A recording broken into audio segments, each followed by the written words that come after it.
कारण हमेशा सभी लोगों का हंसी का पात्र बनता था। वो अक्सर अकेले में गुनगुनाते रहता था। सपने में वो सुपरमैन बन जाता था। एक दिन स्कूल की क्लास में, अरे तुम लोगों को पता है आज हमारे क्लास में नए टीचर प्रकाश सर आ रहे हैं। हाँ भाई, सुना है बहुत कड़क और डिसिप्लिन वाले हैं। हम लोगों को क्या, हम लोग तो डिसिप्लिन में रहते ही हैं। तुम अपना सोच लो बिलवा। इतने में प्रकाश सर आ गए। बच्चों, मैं तुम्हारा नया टीचर हूँ। मुझे डिसिप्लिन वाले बच्चे पसंद हैं और जो डिसिप्लिन में नहीं रह सकते वो मेरी क्लास छोड़कर जा सकते हैं। चलो अब सभी अपनी अपनी अटेंडेंस बनवाओ। Roll number 1। इसी तरह अटेंडेंस लेते हुए गबरू का रोल नंबर आता है। Roll number 21। Yes sir. Roll number 21। Yes sir. अरे कौन बोल रहा है? खड़ा होकर बोलो। सर मैं खड़ा ही तो हूँ।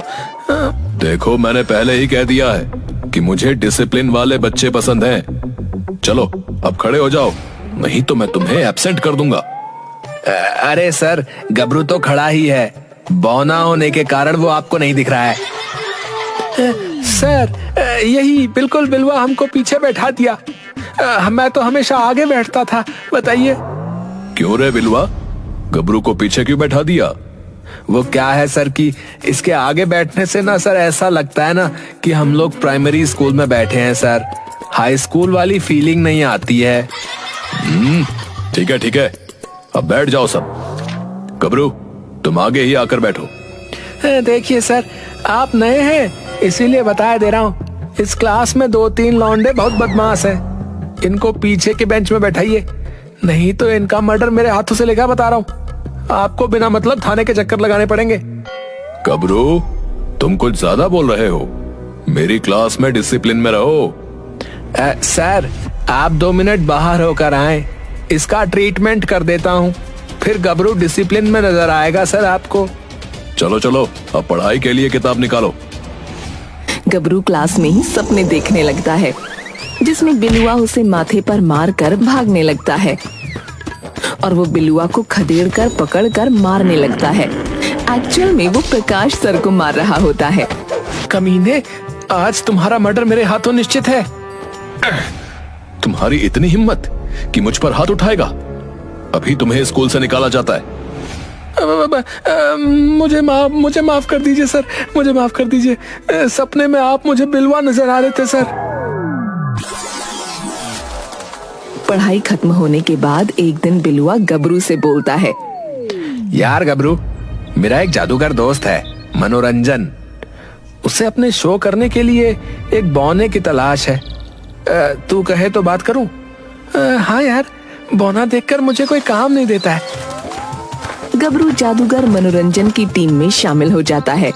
एक शो में, भाइयों एवं बहनों, अब आपके सामने एक सुपर शो का सबसे छोटा मेंबर गबरू आ रहा है, जो आपके सामने से पलक झपकते ही गायब हो जाएगा। क्यों गबरू, तैयार हो? जी उस्ताद। अरे भाई, तू बोल कहां से रहा है? सामने तो आ। उस्ताद नीचे देखो, नीचे। अरे तू टेबल पर आ जा। हाँ तुम मेहरबानो, कदरदानो, आपको हमारा छोटा डायनामाइट गबरू दिख रहा है ना? अब ये इस टेबल पर से गायब हो जाएगा। तो जमूरे, आर यू रेडी? हाँ यार, सॉरी। हाँ उस्ताद। हाँ तो भाइयों एवं बहनों, हो जाइए तैयार, क्योंकि कुछ ही पल में गबरू अंदर से हो जाएगा फरार। कौवा बोले काऊ काऊ, मुर्गा बोले कुकड़ू कू, हम बोले रे गबरू, हो जा तो उड़न छू। इतना कहकर मनोरंजन गबरू पर से कपड़ा खींच लेता है। तो ये देखिए दर्शकों, आपके सामने से गबरू हो गया उड़न छू। तू टेबल के नीचे 2-2 कुत्ते पहले से बिठा रखा है तू, और हमें कहता है उड़न छू। नहीं करना मुझे शो। गबरू वहाँ से चल देता है। पब्लिक हंगामा करने लगती है किसी तरह मनोरंजन पिछले गेट से निकलकर भागता है। इसके बाद गबरू ठग कल्लू बाबा के साथ काम में लग जाता है। तो गबरू, अभी हम लोग गंजों से ठगी करेंगे, समझा क्या? उन्हें सर पर बाल उगाने के नाम पर मुंह मांगी कीमत पर तेल बेचेंगे। लेकिन बाबा, गंजे विश्वास कैसे करेंगे इस तेल पर? विश्वास दिलाओगे तुम, समझे क्या? मतलब ये कि तुम घने बालों वाले विग लगाकर लोगों को बताओगे कि पहले में गंजा था, जब से चमचम तेल इस्तेमाल किए लाए मेरे घने और काले बाल उगाए ले। तो ये एक्टिंग तुमसे हो पाएगी ना? बाबा, एक्टिंग तो ऐसी करूंगा कि लोग हाथों हाथ पूरा तेल ही खरीद लेंगे। हाँ, शाबाश है। चल, और ये विग पहनकर गंजों के शहर में चलते हैं। चल चलिए बाबा, ये विग तो मुझे बहुत फिट बैठती है। हाँ। दोनों शहर में जाकर भीड़ भाड़ वाले इलाके में तेल बेचना शुरू करते हैं। आ जाइए मेहरबान, अगर गिरते बालों से परेशान, लगाइए तेल चमचम, बाल उगेंगे झमाझम। क्या ओ भैया, ओ अरे ओ मैडम, जल्दी आओ, कम भाई। बातों में उस्ताद का है दम। पहले बाल थे मेरे बहुत कम, फिर लगाया मैंने तेल चमचम, अब बाल झाड़ता रहता हूँ हरदम। शाबाश गबरू, शाबाश। क्या खेला है रे तूने, क्या खेला है? बिल्कुल बढ़िया, सारा बिक गया रे चमचम तेल। वाह वाह, तू तो निकला एक्टिंग का बादशाह। ये ले तुम अपना हिस्सा। कल शुरू करेंगे हम लोग फिर से यही किस्सा।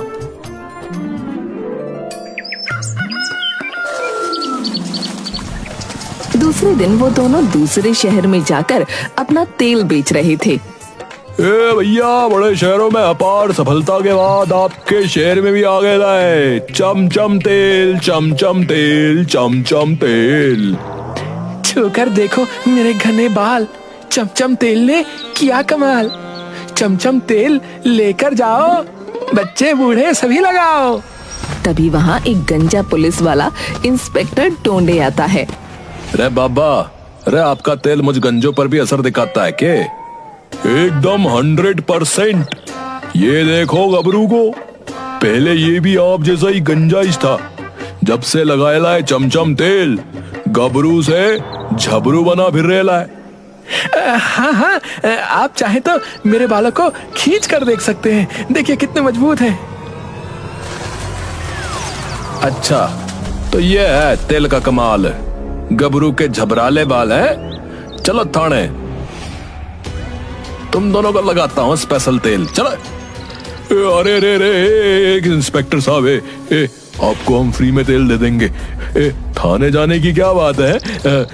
गबरू साहब को 6 महीने का कोटा 6 सीसी तेल फ्री में दे रहे। गबरू सपने देखने लगता है। अरे उस्ताद, ये बेईमान टकला मुच्छड़ क्या हमारी पोल खोलेगा? 500 रुपया मुंह पर फेंकिए अभी, फिर देखिए गली के कुत्ते जैसा दुम हिलाते हुए आपकी हर आज्ञा मानेगा। हाँ। रे मुझे घूस दे रहा है? रे बोने, तुम्हें और तुम्हारे उस्ताद दोनों को कराता हूँ जेल की सैर। रुक। अरे रे, आप तो नाराज हो गए लगता है। ये रख लो आज की सारी कमाई। किसी तरह ले देकर कल्लू बाबा इंस्पेक्टर टोंडे से मुक्ति पाता है और फिर गबरू को अपनी टीम से निकाल देता है।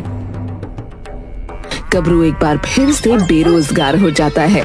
कुछ दिन ऐसे ही चलने के बाद एक दिन फिर से सूट बूट में बिलुआ मिलता है। अरे गबरू, सुना है तुमने तेल वाला काम छोड़ दिया? छोड़ा नहीं, कल्लू बाबा ने निकाल दिया। लेकिन तू बता, ये सूट बूट और ये ठाट बाट कहाँ से रे? किसी बैंक में डाका डाला है क्या? भाई, मैंने तो एक मार्केटिंग कंपनी ज्वाइन कर ली है। बस कुछ दिनों में एक मर्सिडीज लेनी है। मर्सिडीज? वाह भाई, मुझे भी अपनी कंपनी में काम दिलवा दो। काम कुछ नहीं, बस अपने नीचे राइट में 2 बंदे और लेफ्ट में 2 बंदे जोड़ने। बस फिर वो लोग भी अपने राइट में 2 बंदे और लेफ्ट में 2 बंदे जोड़ेंगे। बस कुछ ही दिनों में तुम एक आलीशान फ्लैट के मालिक हो गए। भाई हमें क्या करना होगा ये बता। ठीक है, तो 500 रुपए एंट्री फीस लेकर कल सेमिनार में आ जाना। बस एक स्पीच काफी है करोड़पति बनने के लिए।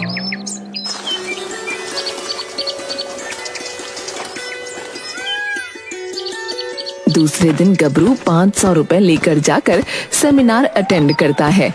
सेमिनार में मंच पर चढ़कर बिलुआ, भाइयों एवं बहनों, ये जो सोट बोर्ड दिख रहा है सब मार्केटिंग की बदौलत संभव हो पाया। पहले मैं बहुत गरीब था, खाने तक के पैसे नहीं थे मेरे पास। अच्छा? हाँ, लेकिन जब से जंबो मार्केटिंग कंपनी से जुड़ा मेरी तो लॉटरी ही लग गई। ओहो, तो लॉटरी का पैसा है? अभी अभी पूरे 3000 का चेक जंबो मार्केटिंग कंपनी की तरफ से मुझे मिला है। मैं आज ब्रांच बन गया और जल्दी ही डायमंड और फिर प्लैटिनम।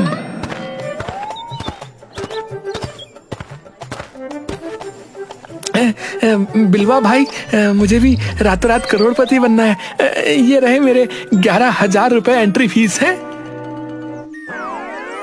शाबाश गबरू, अब 2 लोगों को जंबो मार्केटिंग कंपनी से जोड़। भाई जितना पैसा था मेरे पास वो तो सारा मैंने दे दिया।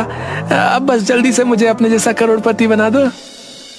सेमिनार के खत्म होते ही टेंट वाले बाजे वाले अपने अपने सामान को ले जाने लगे।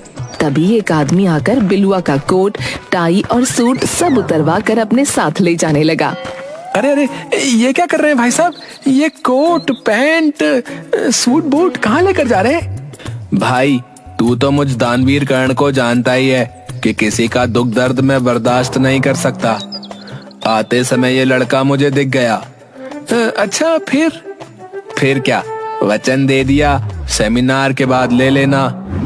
गबरू कुछ महीने बिलुआ के साथ मार्केटिंग में इधर उधर डींग मारते हुए घूमता रहा, लेकिन जल्द ही उसे पता चल गया कि मार्केटिंग कंपनी बहुत ही खराब चीज है।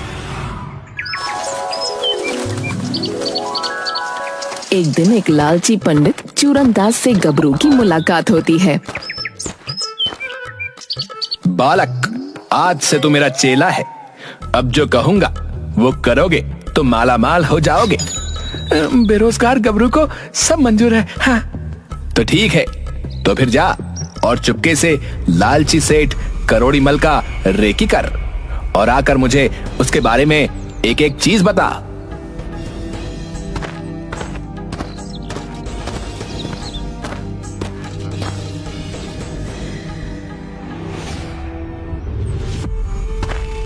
गबरू 2-3 दिन सेठ करोड़ी मल के एक्टिविटी को देख कर आता है और चूरनदास को बताता है।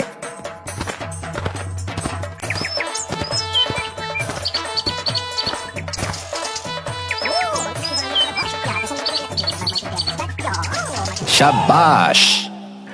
लेकिन एक बात तो बताना भूल ही गया। वो बहुत ही ना कंजूस है। लेकिन सेठानी जो है वो उसके पैसे चुरा लेती है। मतलब?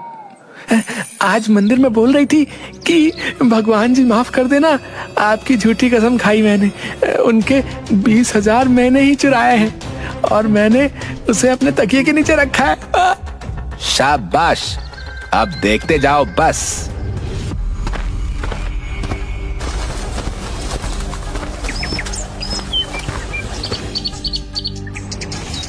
अलख निरंजन, बच्चा जैसा नाम वैसा तेरा काम।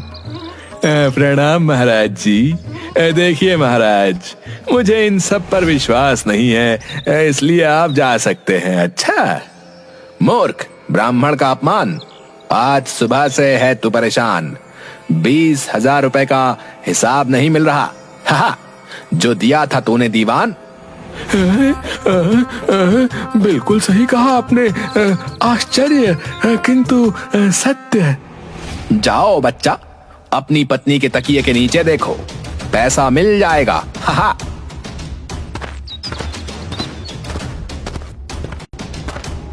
सेठ करोड़ी मल जाकर देखता है तो पत्नी के तकिए के नीचे सही में 20,000 रुपए रखे थे। वो वापस आकर चूरन दास के चरण पकड़ लेता है। महाराज, महाराज, मुझे माफ कर दीजिए महाराज। आप अंतर्यामी हो, आप ब्रह्मज्ञानी हो, आप जो कहेंगे मैं करूंगा। चूरन दास सेठ करोड़ी मल से खूब पैसे ऐंठ लेता है। ठीक है सेठ जी, अब हम चलते हैं। जल्द ही आप करोड़पति से अरबपति हो जाएंगे।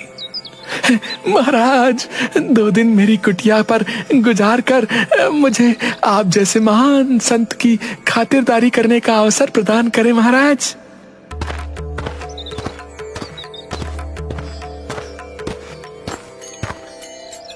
करोड़ी मल पति पत्नी दोनों की खूब सेवा सत्कार करते हैं।